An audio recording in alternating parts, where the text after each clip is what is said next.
eu sou Tainá, esse é o Dias Radiantes e que bom que você está aqui. Hoje eu quero compartilhar com você minha impressão de leitura sobre o 15 de Raquel de Queiroz. Esse livro que é um dos mais conhecidos da autora, um dos principais livros que integram o ciclo da seca, né, que alguns chamam, que são esses livros que aconteceram ali mais ou menos na década de 30 e 40, que abordam essa temática da seca aqui no Nordeste. O primeiro livro que eu li dentro dessa temática foi Vidas Secas, e talvez isso tenha estragado a minha vida, porque Vidas Secas é simplesmente maravilhoso, é uma obra-prima, e agora tudo vou ter que comparar com ele, e aí não vai fazer tanto jus. E é um pouco o que aconteceu com esse livro. Ele é um ótimo livro, mas assim, né? Eu já li Vidas Secas. Uma das coisas que é interessante sobre esse livro é que quando ele foi publicado, a Raquel de Queiroz só tinha 19 anos. E muita gente achou que ela não era de fato autora, porque um livro de tamanha qualidade, né, abordando uma temática tão complexa, com questões sociais, só poderia ter sido escrito por um homem. Eu li esse livro por ocasião da disciplina de Literatura Brasileira 3. O nome não é esse, o nome eu acho que é Literatura Brasileira, Modernismo, Geração de 30 e Geração de 40, acho que o nome é esse, mas a gente chama de Literatura Brasileira 3. Ah, inclusive, se você quer nesse vídeo, estudante de letras, eu tenho uma série de vídeos em que eu comento os meus semestres no curso de letras, Língua Portuguesa e Literaturas, na UFRN, a Universidade Federal do Rio Grande do Norte. Vou deixar aqui nos cards caso você se interesse. E a professora, na disciplina, começou, antes da discussão, né, antes de propor a leitura do livro, mostrando justamente a crítica literária da época contemporânea ao livro, com esse tipo de comentário. Claro que a gente ri para não chorar, né? Mas voltando aqui para o livro, né? Esse livro foi escrito pela Raquel, que é cearense, né? Vivia lá em Fortaleza. E, como o nome já aponta, ele fala de uma grande seca que aconteceu no ano de 1915. Tudo bem que o livro foi escrito um pouco depois, né? Então a Raquel não era viva na época da seca, mas era algo muito recente. E ela ouvia, com certeza, as pessoas todas, né, próximas ou não, comentando sobre esse grande episódio. E aí, nesse livro aqui, a gente vai ter esse acontecimento da Grande Seca de 1915 e acompanhar três personagens. A primeira personagem que aparece é a Conceição, que ela é uma professora e ela mora sozinha. Sozinha, entre aspas, porque uma mulher solteira não poderia morar só nessa época. Mas a Conceição, ela é órfã, só tem a sua avó, e a sua avó tem uma fazenda. E escolhe ficar morando na fazenda, enquanto a Conceição vai morar na cidade. E aí ela mora na casa de uma família amiga, já que é uma moça decente não moraria só. E trabalha como professora, tem sua profissão e seu próprio dinheiro. A outra pessoa, outra personagem que a gente vai acompanhar aqui é o Vicente, que ele é primo da Conceição, e aqui eu acho que é primo bem no sentido lúdico, que a gente vê em cidade interior, que todo mundo se considera primo, porque tem alguma relação de amizade ou de parentesco, que ele é dono da fazenda vizinha, assim, próxima, né? E ele mora com a sua mãe e com as suas irmãs, né? O pai dele não é mais vivo, então ele é o senhor da fazenda.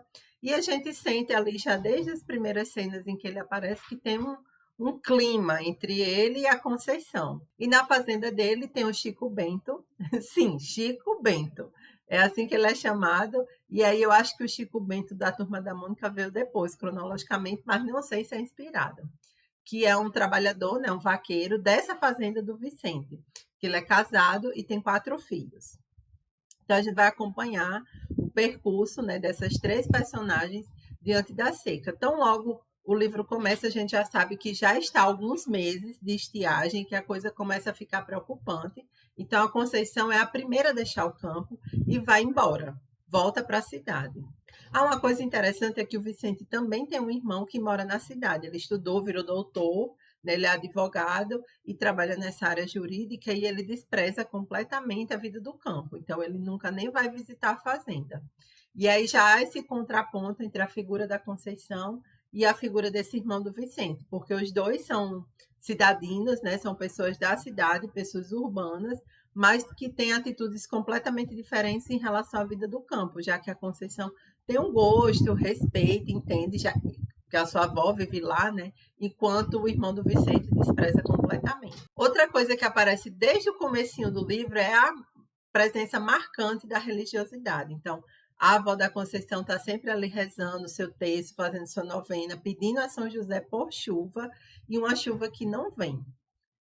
O Vicente, como um fazendeiro e administrador da fazenda, precisa começar a tomar providências em relação à seca, porque o gado está emagrecendo, já não tem mais pastagem, o rio já está começando a secar, e a gente começa a perceber os efeitos da seca por como essa seca afeta os animais, né? A vegetação e os animais.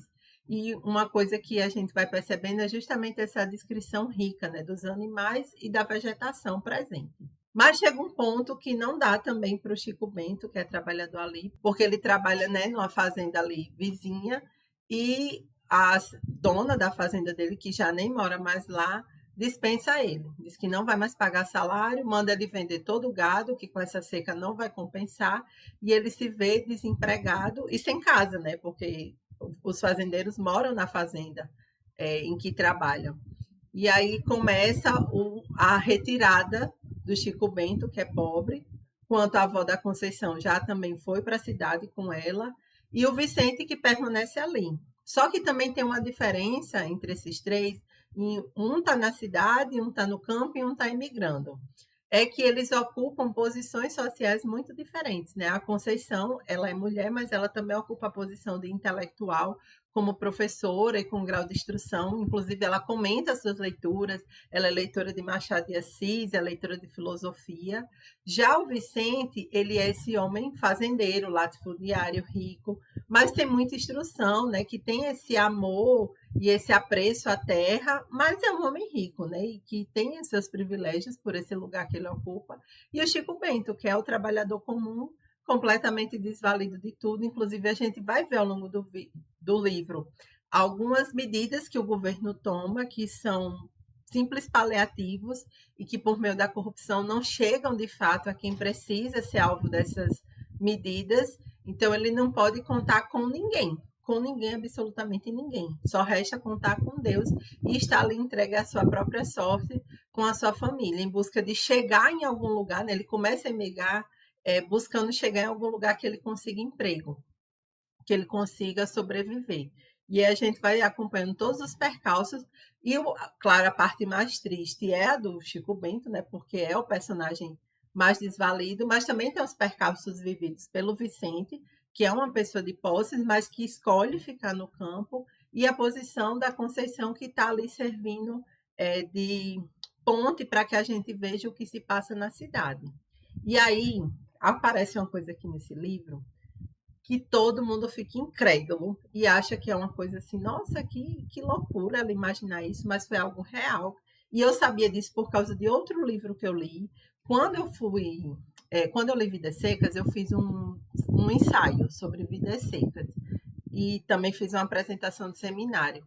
E para fundamentar esse meu ensaio, eu encontrei um livro que eu não vou ter certeza do título. Eu acho que é A Seca no Nordeste. Eu vou procurar direitinho uma capa, vou colocar aqui para vocês a capa do livro e também vou botar aqui nos comentários, né, a referência certinha. Eu encontrei esse livro lá na Biblioteca Central da UFRN e nesse livro ele comenta momentos marcantes históricos de secas muito graves que aconteceram, principalmente no Nordeste brasileiro, e como isso não é só uma questão de condições meteorológicas e naturais, como isso é um recurso de exploração e de negligência. Então, eu sabia que tinham acontecido campos de concentração em Fortaleza no período dessa seca de 1915. E eu acho que, como esse livro que eu falei, ele é de história, tá? Não é de literatura. E eu comecei a ler por lá. E, assim, é absurdo, é chocante. E quando eu vim para cá, muita gente se chocou, né? Como a gente discutiu na disciplina, muita gente comentou que ficou muito chocada, que achou muito triste, muito deprimente.